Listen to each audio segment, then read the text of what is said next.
very much looking forward to hear what's going on and get your deep insight in how it is on the ground. And what we said is you would talk for around 20 minutes and give a presentation, and then we have quite a lot of time for questions, thoughts, and so from you. So please write your questions down while she talks, and we take them in the end. Thomas? Yeah, we forgot to mention one thing, and that is that we'll be recording this meeting. I think that everybody has the right to know that. We will be recording this because that is what Afrah has asked for. So just for your information.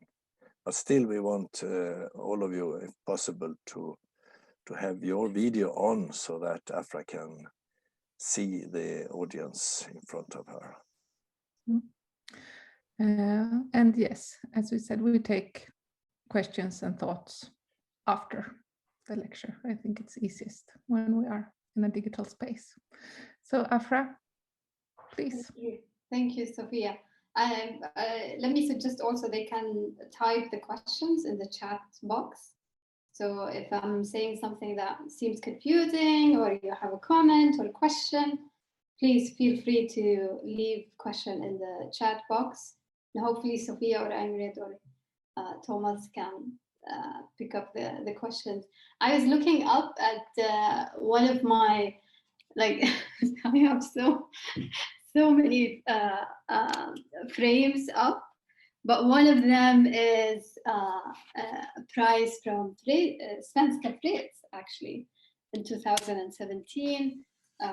With the help of the organization, I wrote one of the few pieces focusing on the Swedish arms role in the conflict in Yemen, with the help of your organization, and which I was very happy to know about, and then to become part of the organization with that prize. It really fills my heart with warmth, and I'm very, very proud to be here today and speaking with you and having the prize. It gives me the energy to continue doing what I'm doing. Thank you for having this session and focusing on Yemen. I think Yemen has been on the news lately for many reasons. The humanitarian situation has gotten worse and worse, but also there seems to be like a political efforts from the USA, even Saudi Arabia, to end the conflict. And before I start just giving you a general view about the human rights situation, and yeah, like just to correct, I work with Human Rights Watch, not Human Rights Defenders. They're different organizations, because Human Rights Defenders, they're also like fantastic organizations. But I work as the Yemen researcher with Human Rights Watch, an organization that in more than 100 countries, covering human rights violations in different countries. And despite that, I am in Sweden. I am covering Yemen, mainly using open sources and talking with people with all possible means, like not like even beyond WhatsApp or international calls. I'm also like monitoring the situation with Snapchat. Believe it or not, you can like zoom in Snapchat and find like online correspondent where citizen journalists are filming what's happening on that area or the other. So I'm gonna just speak about the general view about the humanitarian and human rights situation, and then I thought like it would be nice for our audience today to know about the Stockholm peace talks that happened here in 2018, where Yemeni parties came in Stockholm and had intensive 2 weeks long peace talks. we're going to discuss what was the impact of that peace talks. I want to also ask people who are having their cameras on, thank you so much for putting the camera on, but raise your hand if you've been to anywhere in the Middle East. We have Sophia, Thomas. Sorry, I didn't hear the question. If you have been in anywhere in the Middle East, in Egypt, Yemen, Syria, Jordan, Morocco. Okay, we have one lady here.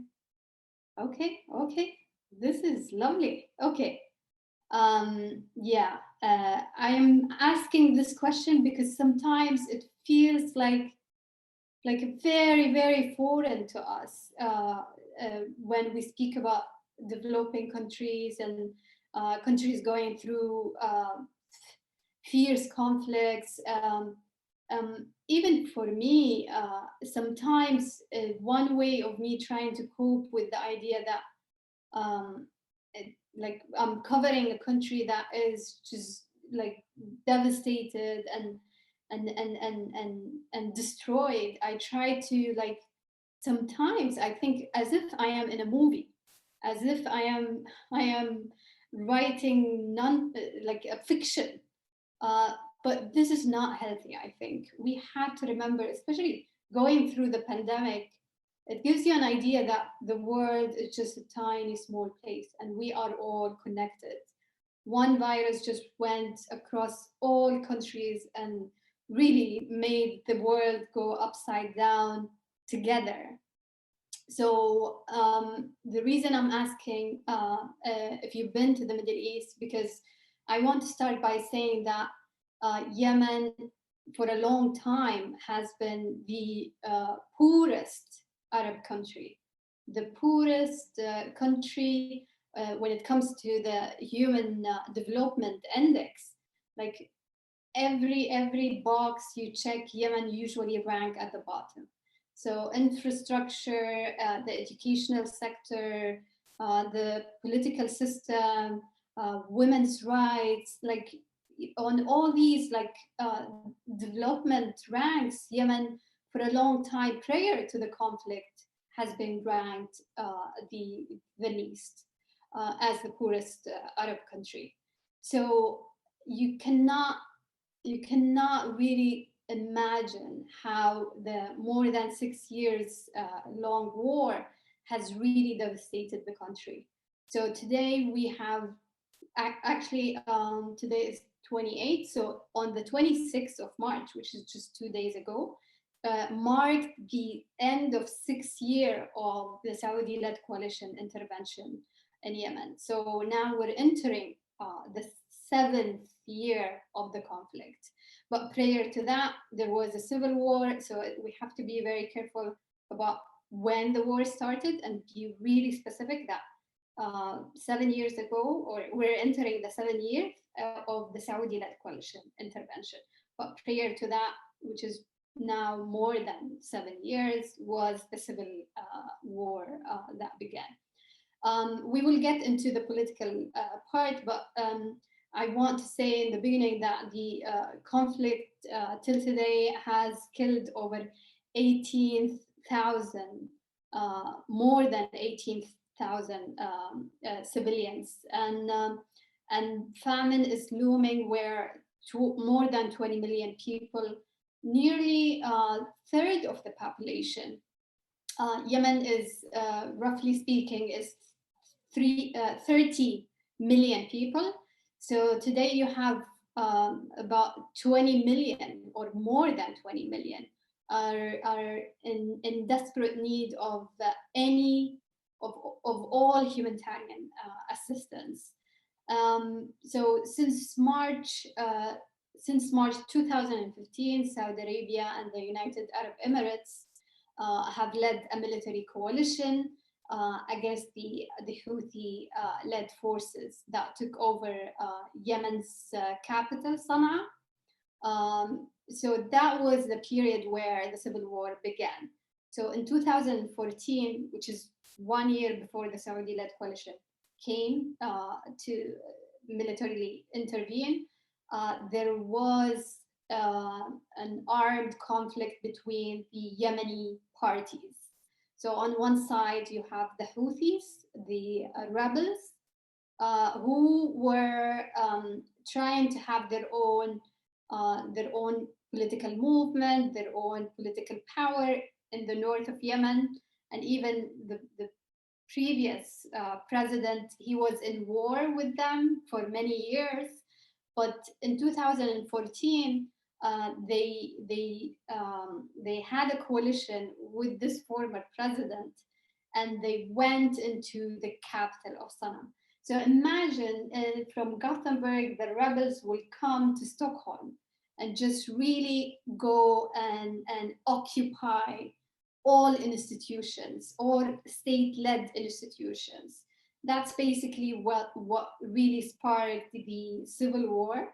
So in 2014, the rebels took over the capital of Yemen, Sana'a, and the Yemeni president at that time, which is the current president, fled to Saudi Arabia and asked for Saudi Arabia to intervene.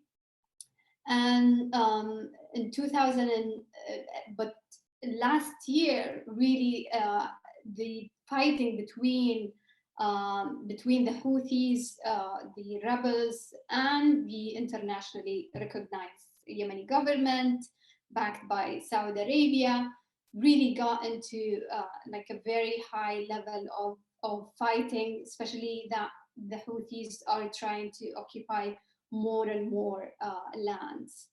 Last year was particularly devastating because it was, as it is for so many countries in the world, it was the year of the pandemic, when the pandemic began. And imagine that you as a nation facing looming famine, the largest humanitarian crisis, and then the pandemic hit you. That was devastating. We still don't know the real impact of the pandemic in Yemen, because hospitals are partially working. There are not many hospitals actually. It's whether the hospitals were damaged and destroyed by the armed fight, or the hospitals completely lack all sources. Sometimes I call doctors and I ask them, what is your medical capacity to face the pandemic? And they tell me 0. So it's been completely difficult to combat the COVID-19, especially when in a time that you're already facing the largest humanitarian crisis. And then in the south of Yemen, you have also the United Arab Emirates really creating armed groups that are working outside the Yemeni government. And that really has undermined stability even in places where the Yemeni rebels, the Houthis, are not going to. The conflict really had devastating impact on civilians across the country, regardless if the area is controlled by the Houthi rebels or by the Yemeni government or the other armed groups. Everywhere civilians are facing unspeakable suffering. Civilians suffer from destroyed critical infrastructure, lack of fuel, lack of basic services. There is no state, basically. It's a weak state. Regardless of the authorities that they control in different parts, they're incompetent and unable to govern, and civilians really are just suffering because of the fragmentation of Yemen into small pieces. The unprecedented heavy rainfall in 2020 killed scores of people and left others displaced. Yemen today is ranked as the fourth rank of countries hosting internally displaced people due to the conflict. So you have today in Yemen about 4 million people that are internally displaced. And that has put a huge pressure on the humanitarian response.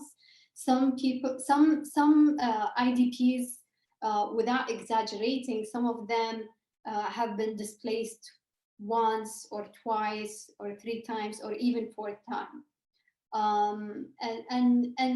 And generally speaking, the Yemen's economy has been ravaged by throughout the conflict by abusive and systematic practices by the parties to the conflict, using the economy, what we call the war economy, using the economy to gain a political gain or pressure the other party, and that really have had a really devastating impact on the civilians.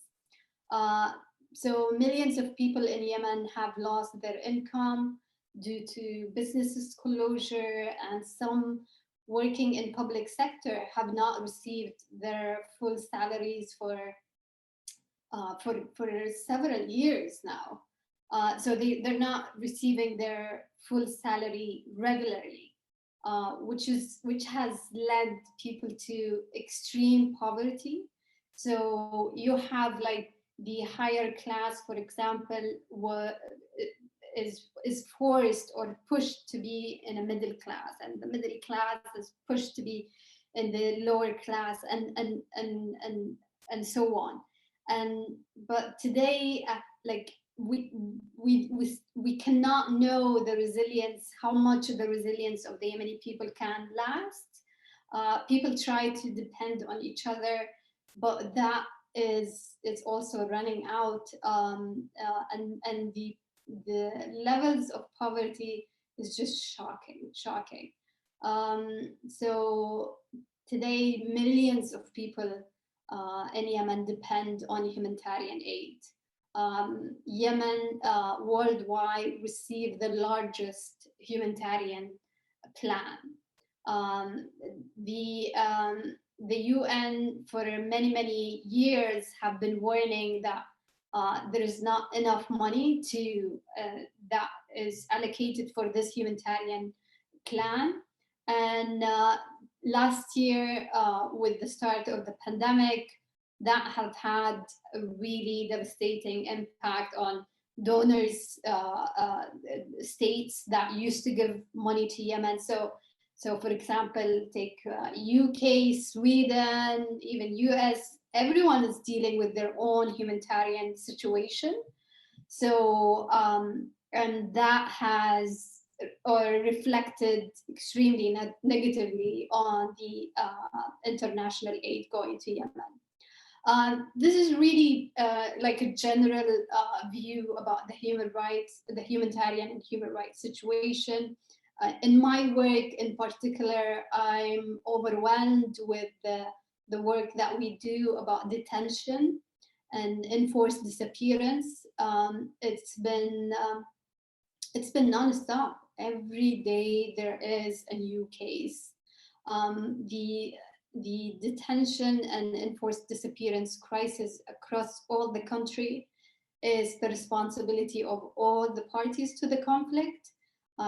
I want to really conclude this part with the general view that there is no clean hand in this conflict. So even for us as Freds, Svenska Freds organization, I think it's very important that we show how all parties are responsible of massive human rights abuses in Yemen. Even within the civil war that began before the Saudi-led coalition came, there were many violations that the Yemeni parties are responsible of. And then with the Saudi-led coalition and their allies, you just broadened who are responsible of the destruction and the human rights abuses. So there is no clean hand in the conflict in Yemen. And I think in that regard, we have to speak about Sweden's role. It's a very contradictory and complex role, in my opinion, especially that I am a Swedish citizen now. And I find it like really mind-boggling how on one hand, Sweden gives humanitarian aid and even tries to host peace talks. And then on the other hand, it's not even rethinking how its military cooperation, relation with the parties to the conflict still continues, while it recognizes that. So if you look at SIDA's page, actually, the SIDA page, it says there is a paragraph that there are parties to the conflict in Yemen have been responsible of violations against international human rights and international humanitarian law. And for me, it was really, so if you really like recognizes that, why are you still continuing your military cooperation with the parties to the conflict? And we have to specify Saudi Arabia and the United Arab Emirates. And it's just, I'm still waiting for an answer. And I think thanks for organizations like you and the work that you do, at least there is a venue and platform to pose these hard questions against the government. The Stockholm peace talks that happened in 2018, if you remember, now it's 2 years ago or more, and it was based on really good intention, but unfortunately, because it had some flaws, one of the main one of the main flaws, in my opinion, was that it was incomplete. So the parties that came to Sweden, to Stockholm, where they were talking, they were not they were not all the parties to the conflict. So today, for example, there is a new envoy in the US where he's trying to stimulate discussion about ending the war and going back to another round of peace talks. At least this time, is really trying to to put all the parties to speak to each other. And that I mean Saudi Arabia and the rebels. But here in Sweden, it was between the Yemeni government and the rebels. While like the fact that Sweden did not push or did not put a lot of influence, a lot of pressure on the Saudi-led coalition, Saudi Arabia and the United Arab Emirates, to really to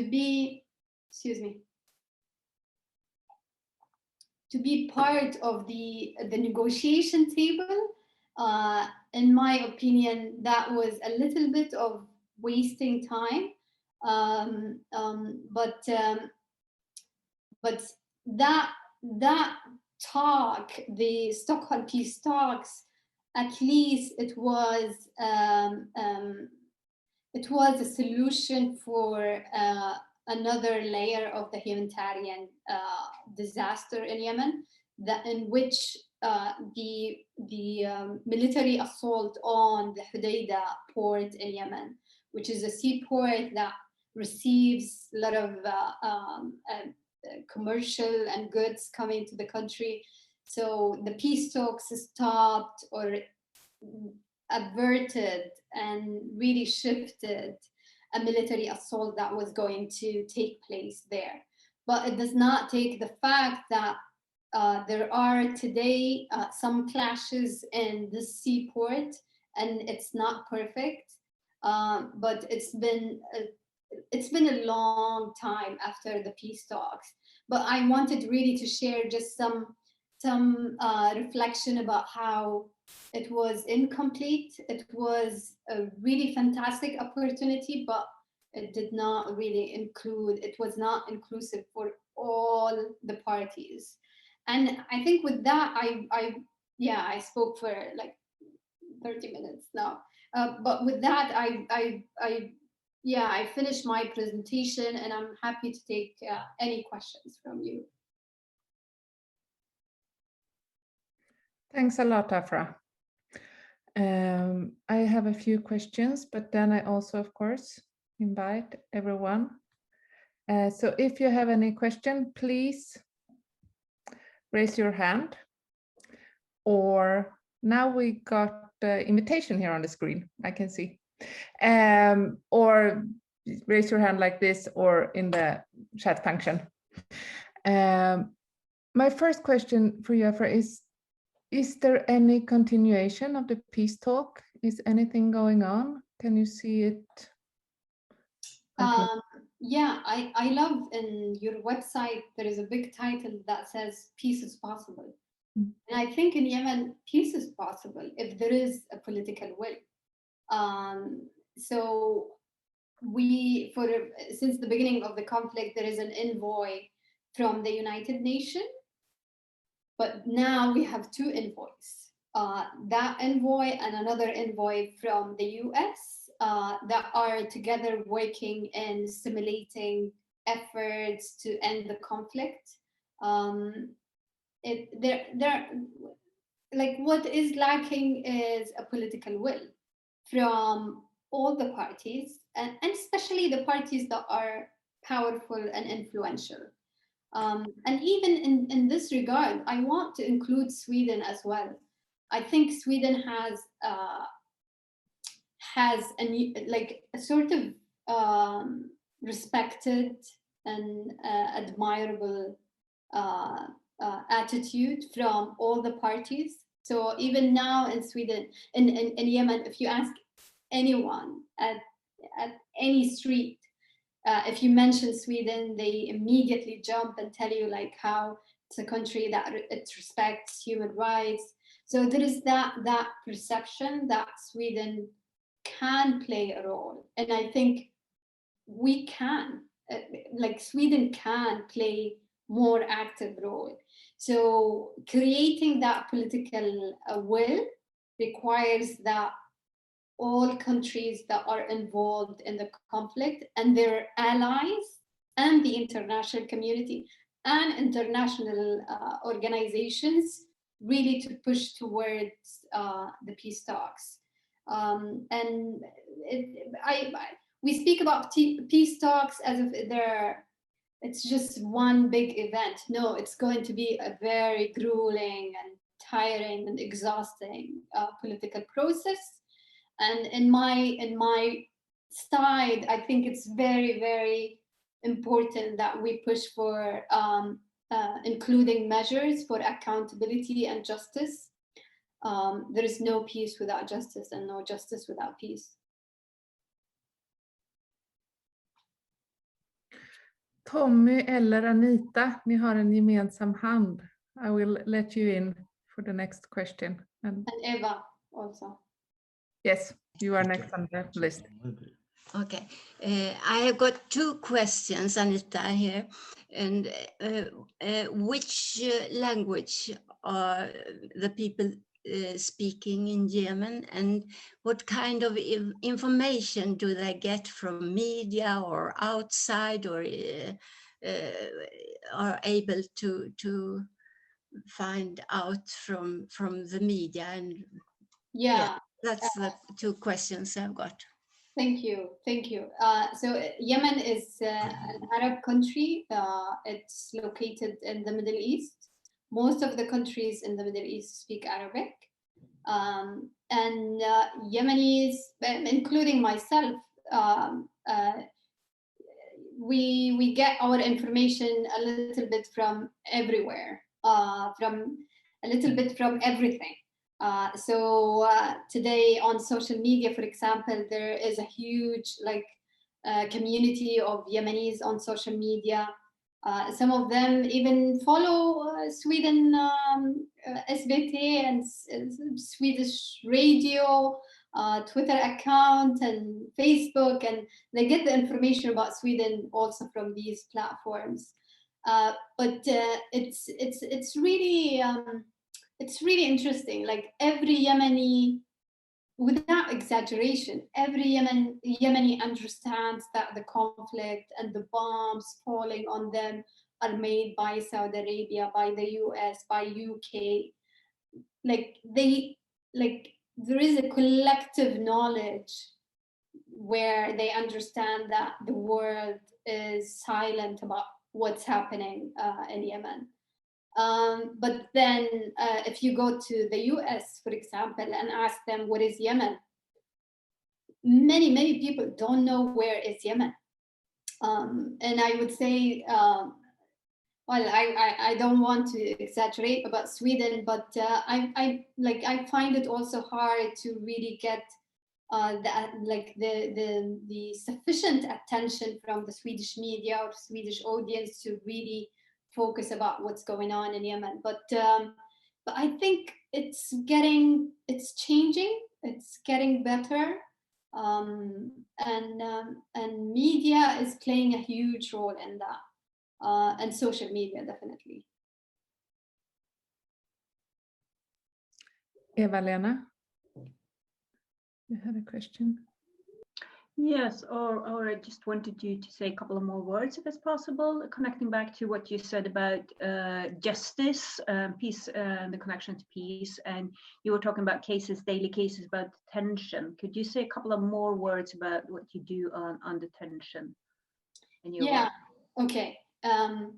I'll talk about detention first and then justice. Since 2014, when the Houthi rebels took control of Sana'a, there have been massive arrests of dissidents. If you oppose the rebels, you just disappear, or you're taken to a prison. It wouldn't be possible for me to speak freely as I am speaking now if I was in Sana'a under the control of the Houthis. Even when I go on TV now and do interviews and there is a guest from Sana'a, you can hear how he's censoring himself or herself, because you cannot be dissident, you cannot be opposition to the Houthi rebel groups. So that in 2014, and then when you go 2015, the arrests and enforced disappearance began to be from multiple parties. When the Saudi-led coalition began to intervene in Yemen, they were funding, especially the United Arab Emirates, and this is documented in our reports. We've been documenting this in Human Rights Watch for many years.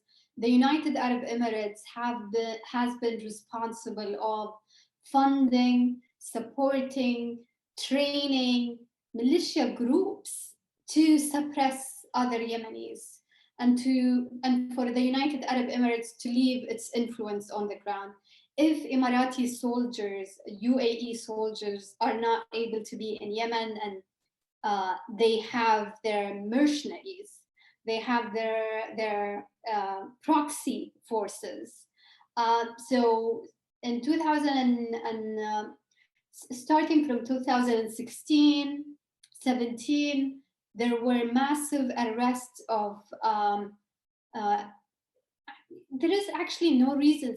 Sometimes it's just an arbitrary detention. You might be in the wrong place at the wrong time and you're just arrested. We don't have exact number of how many young men are detained today by in prisons controlled by the Houthis, in prisons controlled by groups supported by the UAE or the Yemeni government. We don't have, like, the situation is so bad that we can't grasp a number. But I would say it's approximately thousands and thousands of young men who are enforced disappeared or detained. The most shocking cases are for Yemeni journalists who face death sentences. There were one occasion when one Yemeni journalist was about to be executed for his work by the Houthi, by an order from a Houthi-controlled court in Sana'a. But thanks to international pressure, thanks to international solidarity, that put pressure on the Houthi group to release him. But today we still have another 4 journalists who are prosecuted and waiting the death sentence, and we are working really hard to release them immediately without any unconditionally. And it's been really difficult. It's been really difficult. But another shocking detention cases was in a report that I wrote for Human Rights Watch in 2019, I think, or 20. No, I think, yeah, I published it just in the beginning of last year. The Yemeni young men in Yemen were arrested by Saudi Arabia-backed Yemeni forces and transferred to Saudi Arabia. So even Saudi Arabia is taking detainees from Yemen to Saudi Arabia. And till today, I'm still contacted by the mother of one of the young men, telling me about other cases, other new cases. So yeah, the detention cases are just some of the heartbreaking human rights violations in Yemen. Every time, like next week, it's going to be Ramadan, the Muslim month for fasting. And I'm just thinking how many families are going to have this holy month without their loved ones. So every time there is like a, important occasion, I just wonder, like, until when Yemenis are separated by just abusive practices by the parties to the conflict. Yeah, so that's when it comes to the detention aspect. When I say justice, unfortunately, it's not a convenient conversation because a lot of people really believe that we want peace, just silence the guns. But I think it's not as simple as that. I think if the fact that there are all these violations that I was speaking about is because there is no accountability. Nobody is brought into justice. The parties feel like they can do whatever they want, and nobody will punish them. Take Saudi Arabia, for example. They murdered a well-known journalist, Jamal Khashoggi. And what happened? Nobody was brought to justice.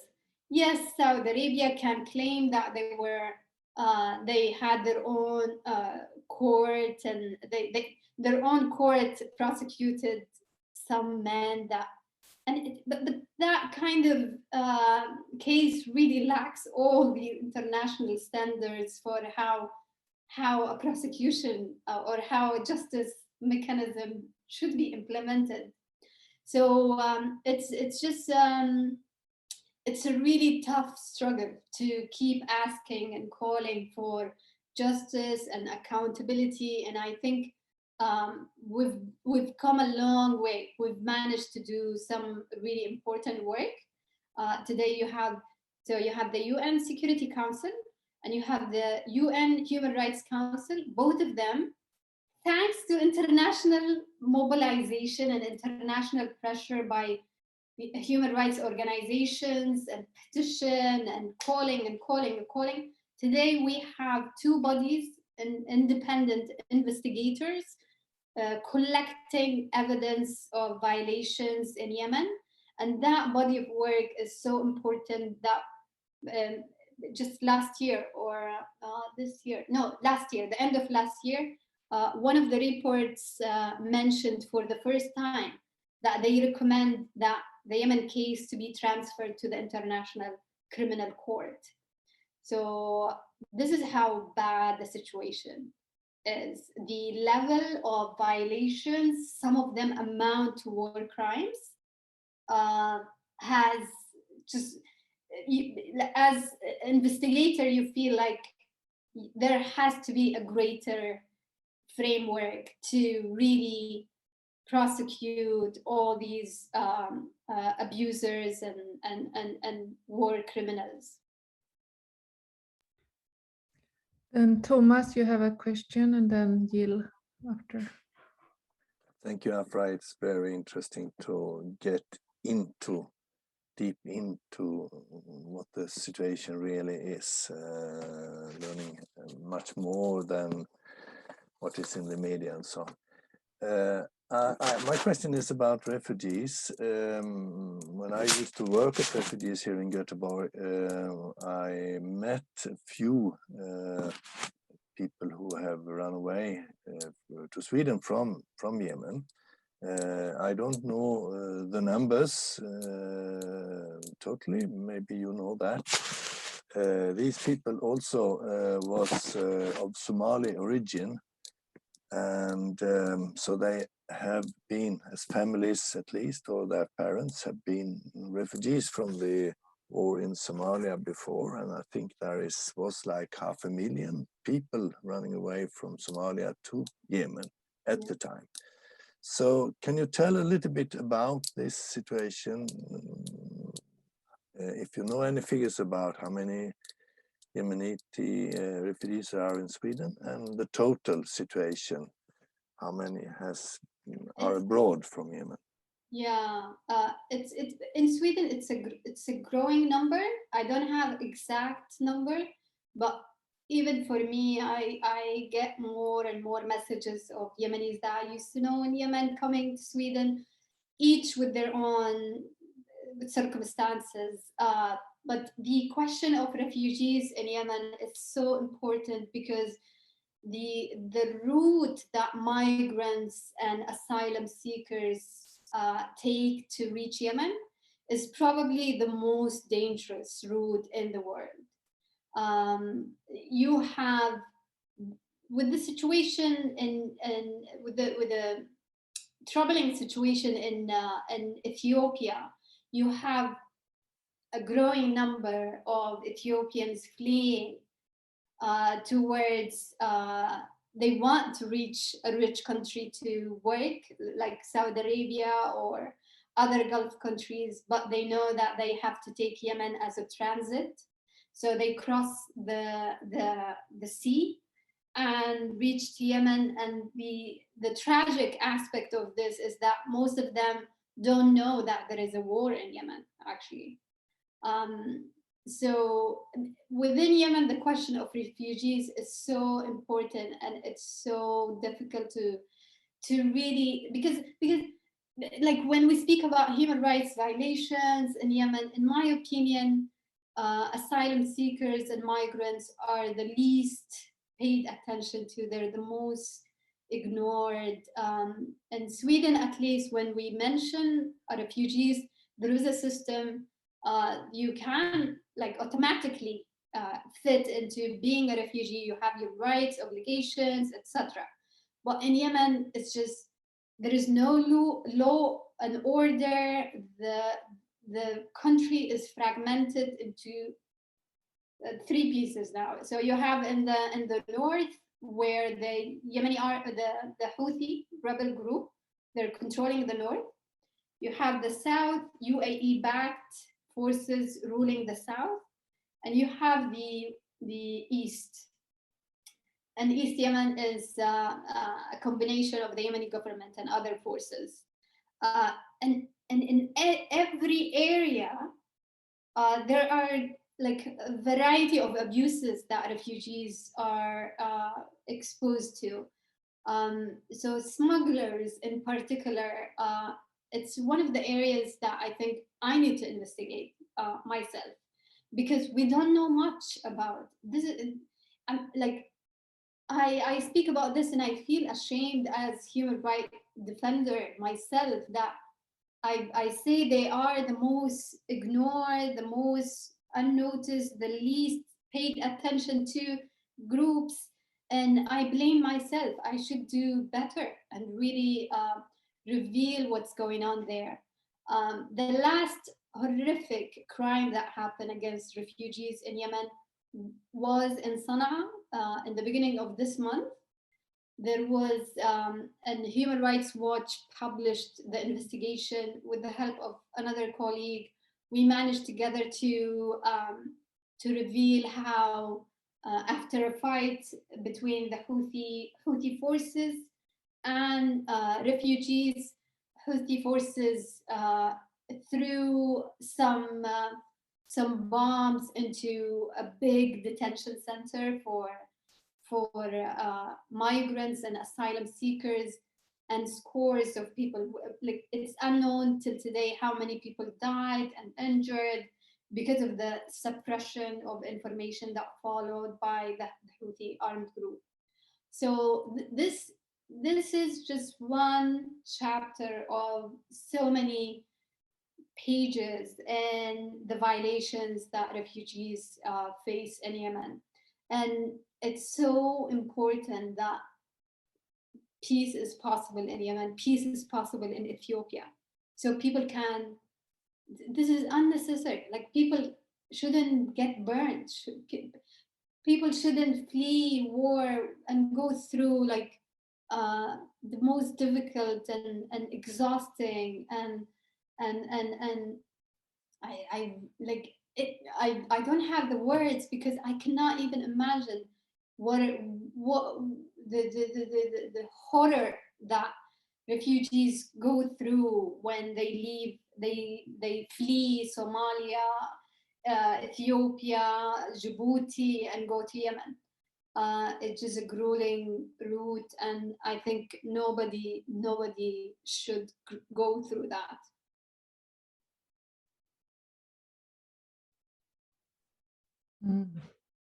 True. Jill, you had a question. Thank you, Afrah, very much for, well, contributing to complicate our images of this war. I am concerned about possibilities to peace. You mentioned the lack of accountability. And you also mention or focus a lot on Saudi Arabia. My question is, what factors or what processes are needed to contribute to some kind of peace road in this conflict? What could motivate Saudi Arabia to withdraw, perhaps? Or what are the questions for all countries around the international situation to somehow promote a peace process better than has been accomplished before? Good question. I think, as we are sitting here in Sweden, I think what is so important that we do is that we support Yemeni voices. We support Yemeni grassroots organization. We support Yemeni activists. We support Yemeni peacemakers. I think this is what is very important, that let them do the work. But you can give them the solidarity, the support. You can pressure your government, your representatives in the parliament, and ask them, how are we supporting the peace process in Yemen? I think this is what Yemen is really is looking for. It's just to support them in a way that hasn't been done before. So usually it might sound funny, but usually I say the the best humanitarian aid that Sweden can give to Yemen is to respect international humanitarian law in Yemen. If we reflect very well how we are contributing in the destruction or not, or where is our strength, where is our weakness as Sweden, as Europe, I think there has to be like a meaningful and sincere reflection. How are we contributing to the peace process in Yemen? I think, for example, now that we mentioned the Stockholm peace talks, why not have another peace talks in Sweden with like addressing the defaults of the previous one? I think that could be one way to bring Yemenis really together to find an end to the suffering in Yemen. So what I'm saying is not like rocket science. It's just we can do better than what we are doing today in Sweden. Even for accountability and justice efforts, there are organizations in Yemen, there are human rights activists working day and night and trying to make the international community listen to them and support their work, support their call. I think we have to broaden, in Sweden, we have to broaden our imagination and think how we can support the Yemeni activists, the Yemeni organizations on the ground in Yemen. And I don't want to take more time because we're almost running out of time, but I always think of like how Save the Children, like more than 100 years ago, came together and started being the organization. The first mission that they did as Scandinavian or Nordic, I'm not sure, like Sweden and Denmark. I always confuse the Nordic and but the first mission that they did, it was going to Yemen and saving Yemeni children with medicine. And sometimes I think like what we need like new Swedish heroes to do something like that. Really to think how we can really support Yemenis in a way that is not just in the UN Security Council sitting and just publishing statements, and no, you like do what it takes. I think of what's his name, Olaf Palme, when he went to South Africa, really trying to show solidarity against the discrimination and apartheid. Why we don't have that today? Yeah. With that, I leave it there. I think it's a strong end. Thanks a lot for all the insights and energy you still have. I'm impressed to work for it. Do you have anything? I think you ended it very well, but do you have anything you want to add before we go to the more formal parts? I can see that, no, it's just clapping hands here. I thought there was someone who wanted to add something. Thank you. I'm just so proud to be part of this group and Svenska Freds. I really hope you survive the pandemic. And for me, being, I know I've been difficult in getting me to speak, but for me, it was so important during the pandemic to be part of your session to show support. And I wish you all the best, and I wish you continuity and resilience. And if there is anything I can do, please always let me know, and we will find a way to do it together. Yeah, when we're together, we're faster, I think. Absolutely. Thanks, Afrah. All right. Thank you very much. Thank you, everyone. I'm gonna go back to cleaning, actually.